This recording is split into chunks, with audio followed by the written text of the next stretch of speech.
Alam nyo ba dati, nag-choir ako sa church. Tapos, after ilang months, na-evict din ako. Hindi dahil sa sintonado ko dahil sa sarili ko ding kagagahan.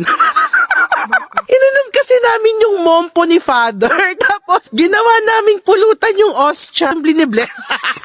Yung last supper ko, naging last day ko sa choir.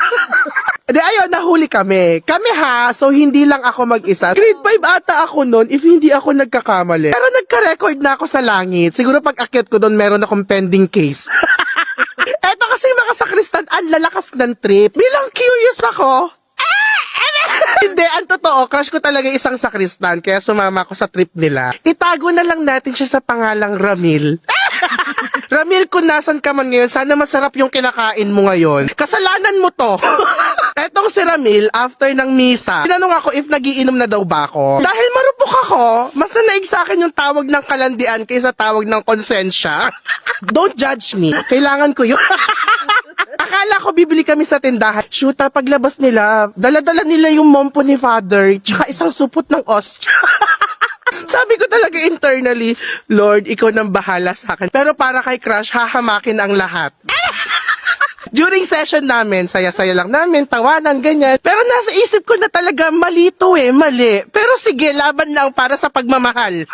Eto na, nung nagkagipitan na, kasi may nakakita kay Ramil na kumuha ng mompo, hanggang sa nagkaturuan na, damay-damay na lahat, pinatawag kami. Mali daw yung ginawa namin. Oo, talaga naman mali. Pero kasi, di ba, hindi mo naman ako masisisi. Crush ko yon. Maintindihan ako ni Lord. Ayun, pinatawan kami ng forced eviction. So, moral lesson, huwag magpalin lang kay crush, lalo na kung ang alak ay galing sa altar. Lord, sorry, ngayon ko lang naalala, patawarin mo ako. Huli. Be, alam mo yung moment na gusto mo na lang lamunin ng lupa? Yung tipong na-realize mo na baka nabuhay ka na lang talaga sa mundong to para mapahiya. Galing kasi ako ng General Assembly kanina. Tapos, dumaan ako ng mall kasi nga may bibilin sana ako. So, habang naglalakad ako sa National Bookstore, may nakita akong tao na akala ko friend ko. Be, kahulman niya kasi. Same build, same buhok, same aura, ganyan. So, dahil na naig yung intrusive thoughts ko, walang pag-aatubili, be, dahan-dahan akong lumapit. Nakatalikod siya. Saktong-sakto ka ako yung opportunity. Be, sinundot ko talaga yung tagiliran niya ng malakas. Sabi ko talaga, be, anong ginagawa mo dito? Napahiyaw siya. Tapos, be, pagharap niya, nanlaki talaga yung mata ko kasi hindi ko siya kilala. Hindi siya yung friend ko, be. Alam mo, ilang segundo din ako nanlalamig na hindi ako makapagsalita. Nangangatog yung tuhod ko na gusto ko na lang talagang maghimatay-himatayan doon. Gusto ko na lang mag-evaporate. Sabi niya sa akin, bakit niyo po sinundot yung tagiliran ko? Tapos nagtitinginan na yung ibang tao, mga be. Alam niyo naman ako na hirap ako mag-explain, lalo na pag yung... Siguro sabi niya talaga gano'n sa akin, sino ba to? Kapal naman na mukha niyang sundutin yung tagiliran ko. Be, ilang minuto talaga ako nakapause. Naghahanap ako ng tamang words kung paano ko i-explain yung sarili kong katangahan. Nalakasan ko na yung loob ko, mga be. Sabi ko talaga sa kanya, sorry po, akala ko po kasi yung friend ko. Tapos tumalikod na ako, be. Tumalikod na ako.